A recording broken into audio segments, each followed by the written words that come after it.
Okay, in part 4 of this RSForms tutorial, we are going to go in and configure the user email and the admin email to send email of our submissions out to our admin staff here, and as well as auto reply to the user.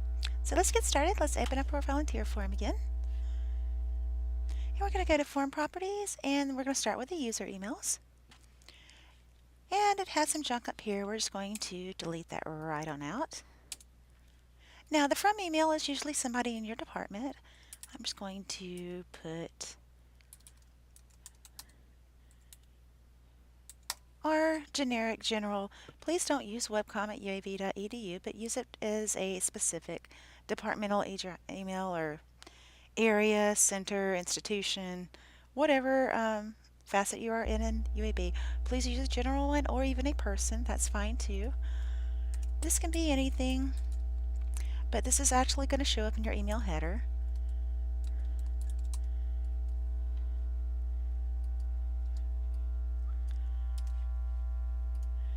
Okay, in the to field is going to be the email that we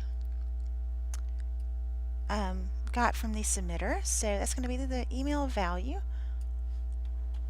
The reply to email, if the user decides to reply to this, we are going to make sure that goes back to us.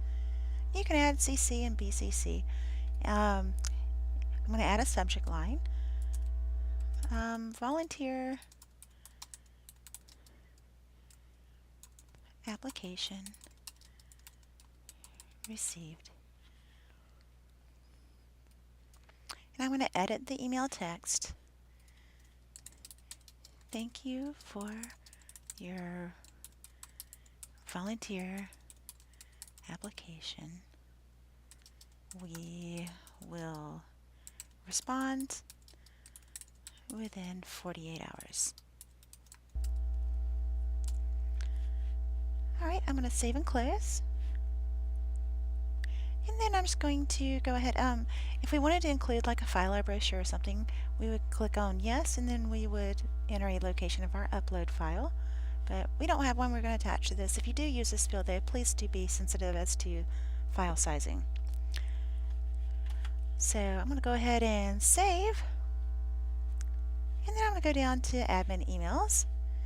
Okay, in this one, we don't want to send from the user's email. So we would not go over here and select the email value that is submitted.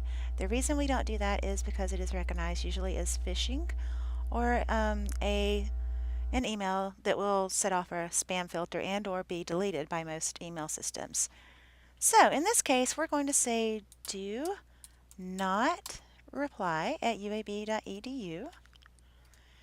And I try to make that very apparent in my from name, and this is just going to our admin staff here. We're emailing the submission materials back to somebody that is on our staff.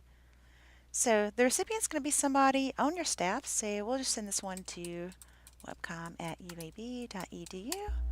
And again, this is going to be somebody that is either an individual or a general department email, something of that nature here.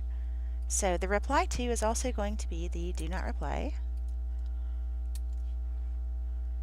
And under the subject line, so I'm going to say volunteer application for, and I'm actually going to add a variable. We'll say, let's go down here and let's scroll down to full name value.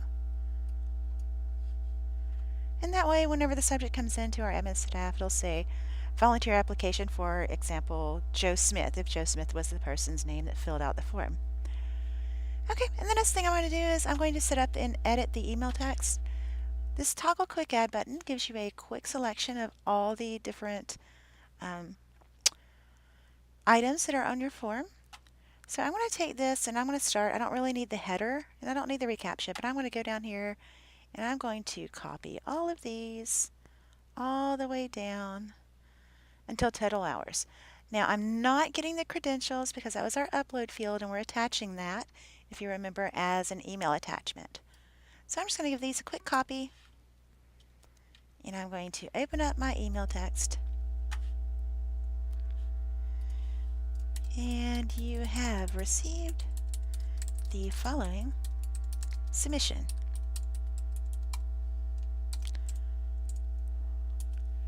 Now usually just to clean these up, what I do is I go in and I delete the little header default that's always in here. Just to give it some more formatting, you'll see that these actually duplicate a lot if you leave them in. And it's just to kind of pretty up the formatting so that the admin user doesn't get something that just duplicates over and over and looks kind of bad. And you can actually take these up and move them. Hang on, let me, my select tool is giving me a hassle today. If I wanted to add them to one line, I could just do that, put a colon, such as that if I wanted them one line after each other. Usually I'll only include the caption and the value. There's not even anything in the text part of this, so, oh, well, goodness. Put that back. But anyways, you can just delete that part. Really, it's the caption and the value that's going to be most pertinent to your admin staff. So I won't bore you doing the rest of these, but that's how it's done. And I'm going to click on Save and Close. And that is all for this tutorial. Thank you.